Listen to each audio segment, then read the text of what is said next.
Lalu bagaimana memastikan agar pengusutan para pelaku perusakan hutan tidak hanya panas di awal saat bencana masih jadi sorotan, tapi betul-betul tuntas dan diumumkan ke publik.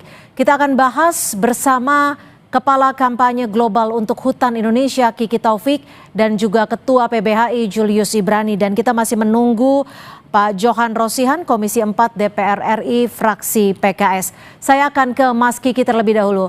Mas Kiki, kalau dilihat saat ini Menteri LH, Kapolri, dan Menhub berjanji akan melakukan investigasi para pelaku di balik banjir bandang dan juga adanya kayu gelondongan. Apa setidaknya yang harus dilakukan sebagai bukti bahwa janji mereka ini serius dan diterapkan hingga tuntas? Ya, terima kasih, Mbak. Jadi ini seperti deja vu ya, pada saat kebakaran hutan yang besar yang terjadi di Sumatera juga, itu memang ada banyak perusahaan-perusahaan atau PBPH yang kemudian dicabut izinnya, diberikan sanksi, kemudian sampai ke pengadilan. Tetapi berakhir pada tidak ada kelanjutan karena tidak ada transparansi.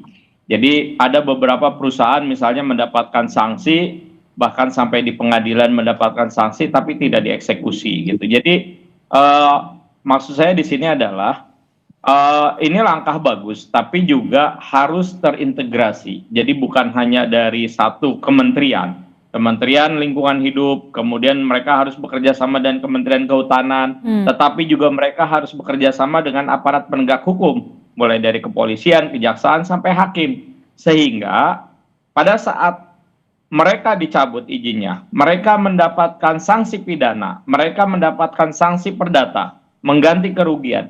Itu betul-betul harus diimplementasikan gitu, harus dikawal terus, karena kejadiannya adalah begitu sudah sampai di pengadilan, kemudian hakim memutuskan satu perusahaan membayar ganti rugi sejumlah ratusan miliar atau bahkan triliunan, tidak ada yang mengeksekusi. Jadi tidak ada efek jera apa-apa gitu.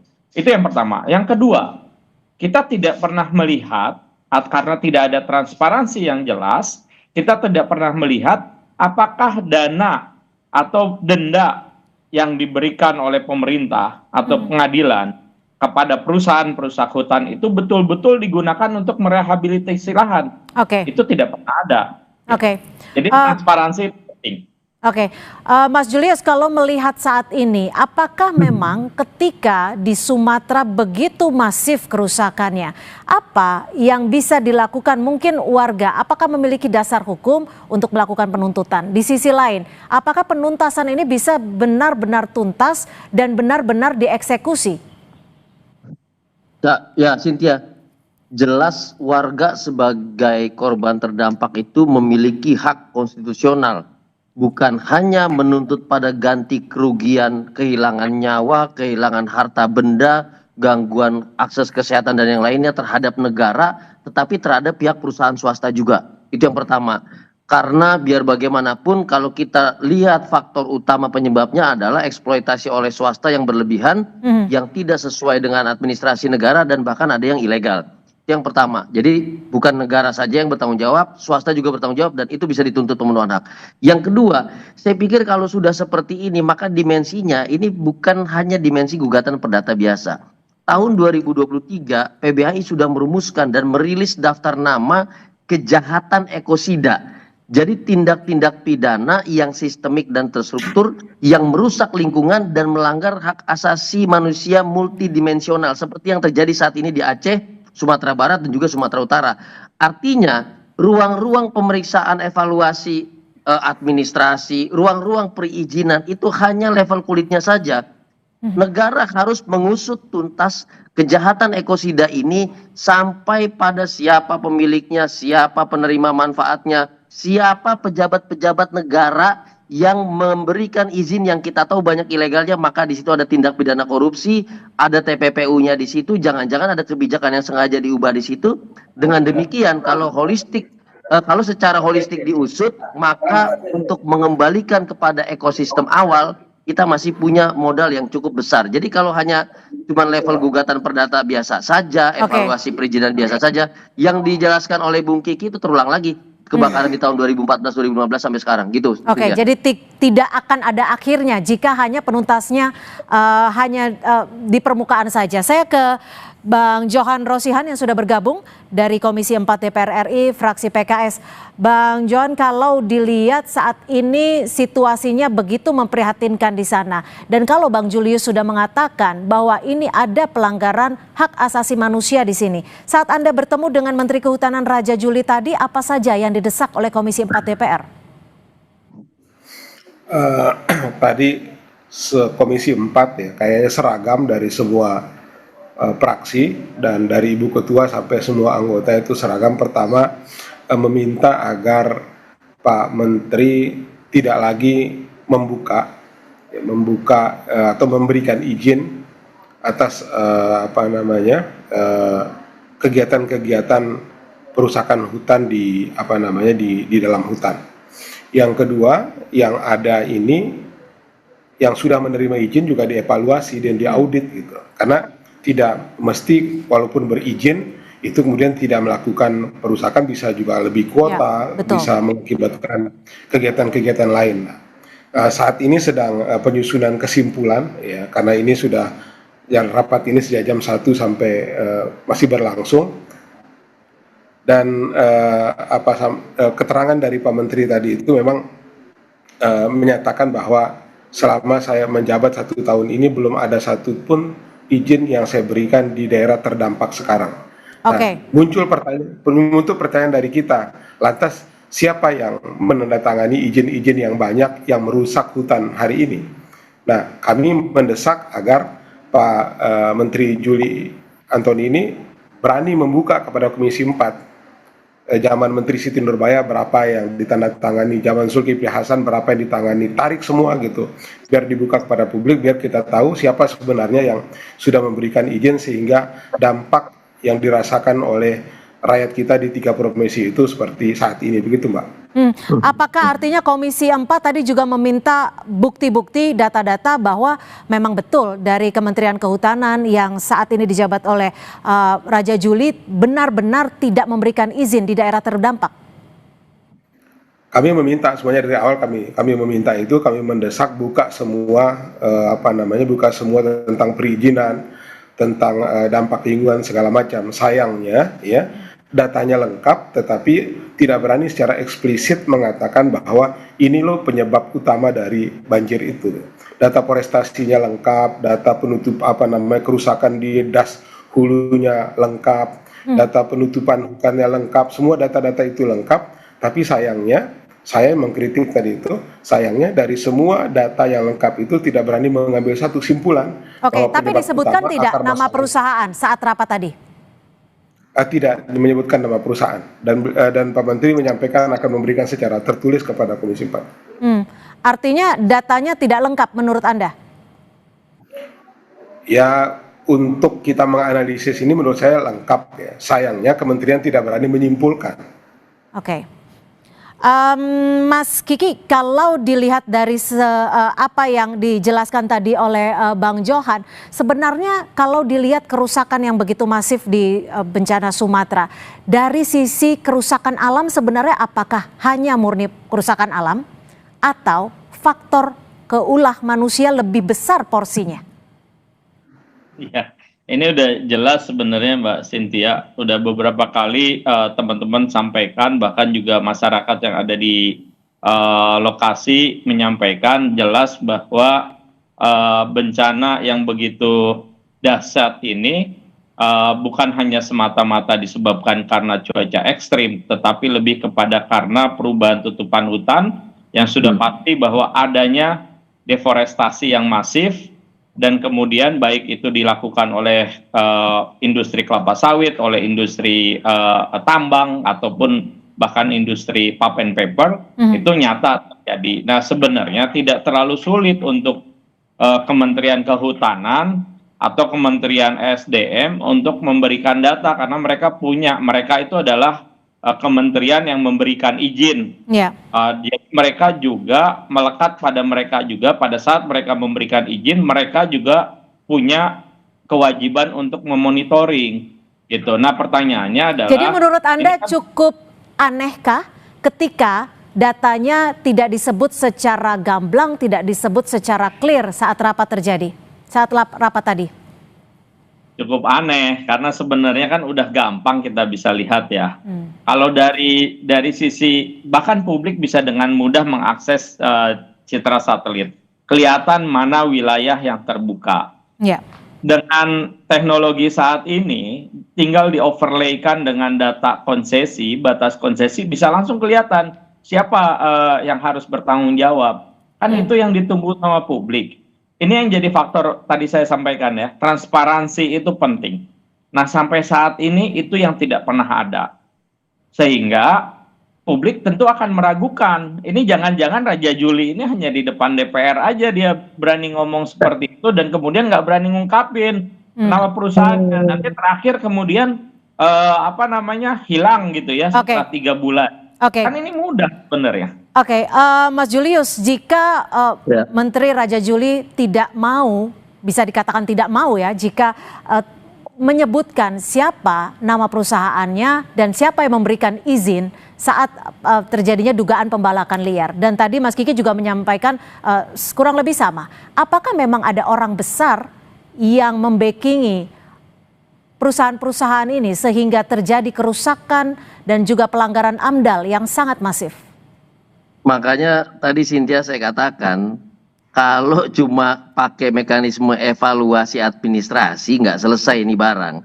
Harus diperiksa itu perusahaan punya siapa, penerima manfaatnya siapa. Nanti kita bisa tahu dia ini nyumbang nggak pada saat pemilihan presiden nanti. Dia ini adalah orang-orang yang di belakang menteri-menteri yang bertanggung jawab atau enggak, yang patungan di situ atau enggak.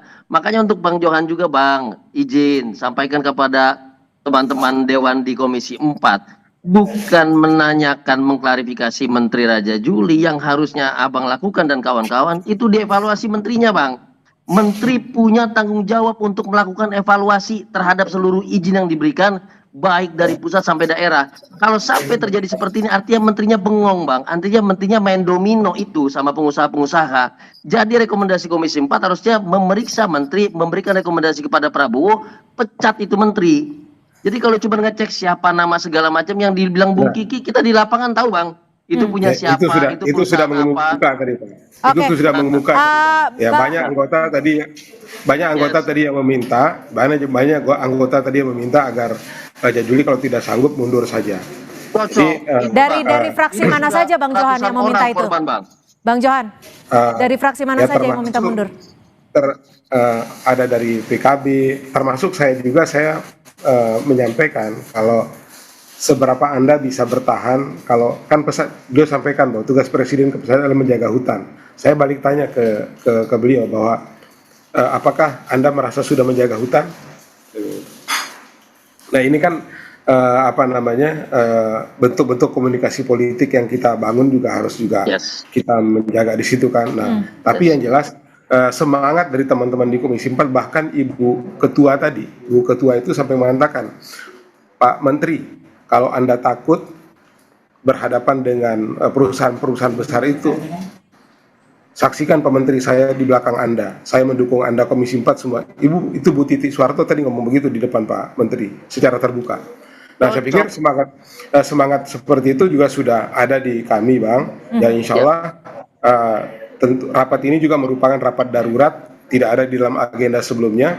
Ini bentuk perhatian kita agar persoalan yang terjadi di Sumatera Barat itu bisa kita awasi bersama-sama. Insya Allah kita akan coba awal. Bang Johan, artinya kan ini tidak hanya sekedar evaluasi, tidak hanya sekedar pengawasan, tapi bagaimana mengawal kasus ini sampai tuntas dan membersihkan siapapun yang bertanggung jawab di balik perusakan hutan. Kita masih akan membahasnya usai jeda. Tetap bersama kami di Kompas Petang.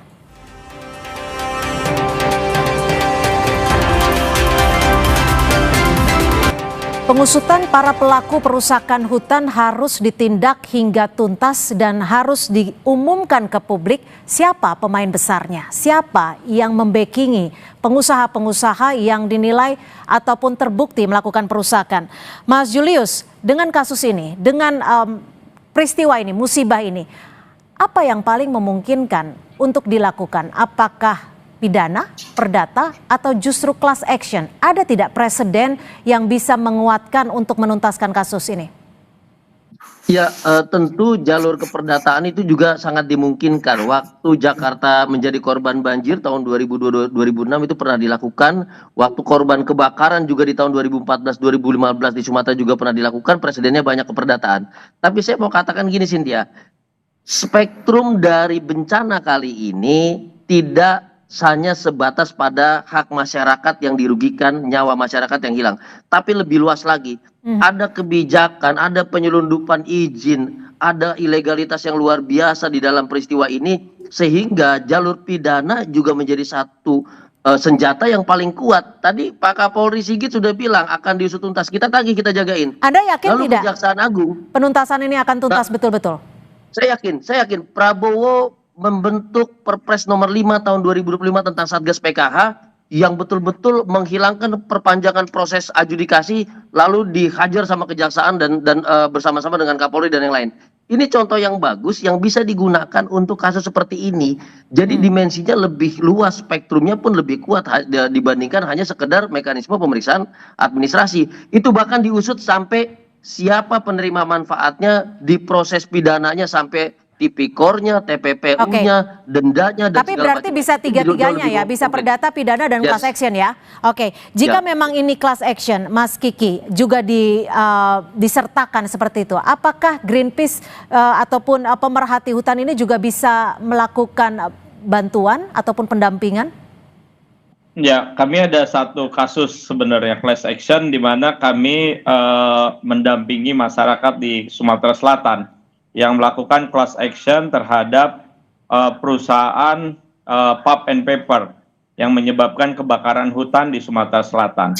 Sampai saat ini kasusnya masih di Mahkamah Agung karena kita kalah di tahap pertama, kemudian di kasasi juga kalah, ini kita masuk ke Supreme Court. Nah, Greenpeace menjadi penggugat intervensi. Ini bisa terjadi juga untuk kasus ini. Kami tentu dengan senang hati karena memang ini yang dirugikan adalah bukan cuma seperti tadi Bung Julius sampaikan, kerugian ini masif gitu. Bahkan kawan-kawan LSM, terutama kawan-kawan LSM yang ada di sana, itu bisa juga ikut mengajukan sebagai penggugat desakan intervensi. mundur Menteri Kehutanan Raja Juli Antoni, menurut Anda bisa ikut untuk membuka kasus ini? Mengawali?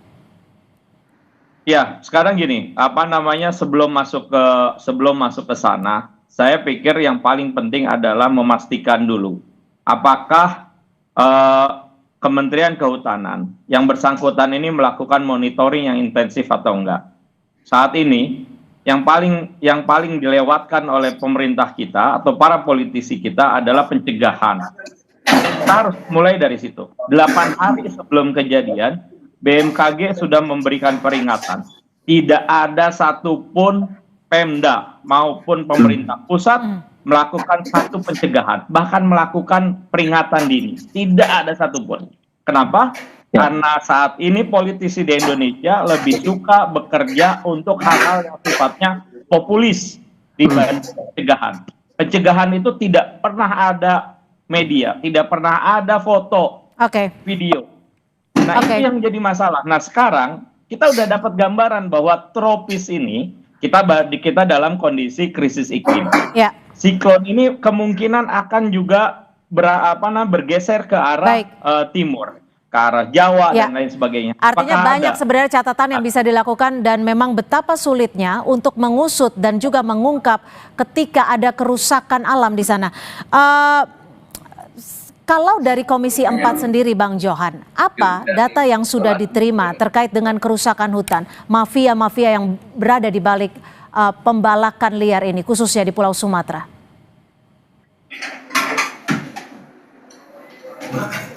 Bang Johan.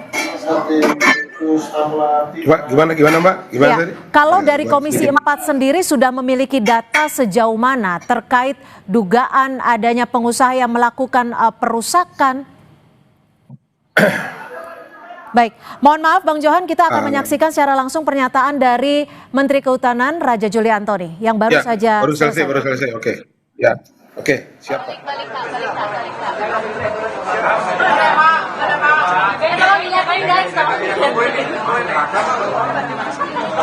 Ya, baru saja Menteri Kehutanan Raja Juli Antoni selesai mengikuti rapat dengan Komisi 4 DPR RI. Saya langsung ke Bang Johan. Bang Johan, Anda menerima report ataupun laporan apa nih hasil terakhir dari rapat dengan Saya tadi tuntutan dari Komisi 4 terhadap Menteri Kehutanan Raja Juli Antoni seperti apa dari yang Anda pahami? ya kita meminta evaluasi menyeluruh dari semua data-data itu, ya terutama kita ingin menghentikan semuanya. Bahkan Ibu Ketua tadi mengatakan tidak mau moratorium, tetapi menghentikan secara secara menyeluruh gitu. Izin itu. Yang kedua, mengevaluasi yang ada ini seperti yang saya sampaikan tadi. Nah, jadi suasana apa yang disampaikan oleh teman-teman baik dari Greenpeace maupun dari pegiat lingkungan yang lain tadi itu sudah masuk suasana itu ke dalam Komisi 4, dan saya pikir kesimpulan-kesimpulan yang diambil, bahkan tadi ada yang mengajukan pansus panjang. Ya, dan saya tidak mengikuti kegiatan sampai akhir. Tapi Anda sepakat untuk mengajukan tuntutan baik secara perdata, pidana maupun class action? Ya, kalau itu yang dilakukan oleh teman-teman pegiat lingkungan atau masyarakat, ya kami tentu akan mendukung sepanjang itu terwadahi oleh peraturan perundang-undangan yang ada. Ya, kalau kami sih oke-oke saja. Baik, Ya, kita nantikan. saya pikir tambahannya penting begini Bang Johan. Bang Johan, tambahannya penting. Sebagai DPR RI, Komisi 4 bisa merekomendasikan kepada Pak Prabowo, ini menteri-menteri yang terkait dengan bencana ini pada inkompeten semua, harus dievaluasi, bahkan diusulkan reshuffle. Kalau tidak, masyarakat yang jadi korban lagi Bang. Ini penting disampaikan secara tegas oleh Komisi 4 gitu. Ya. Kalau kami tadi bukan hanya Menteri Juli gitu, tapi tarik sampai ke belakang, ya, sampai dari ke belakang dari Pak Zulkifli. Baik, kami sudah tangkap. Terima kasih Pak. Menteri yang lain Bang, cocok ini. Kita akan kawal. Terima kasih Ketua PBHI Julius Ibrani, Bang Johan Rosihan dari Komisi 4 dan juga Mas Kiki Taufik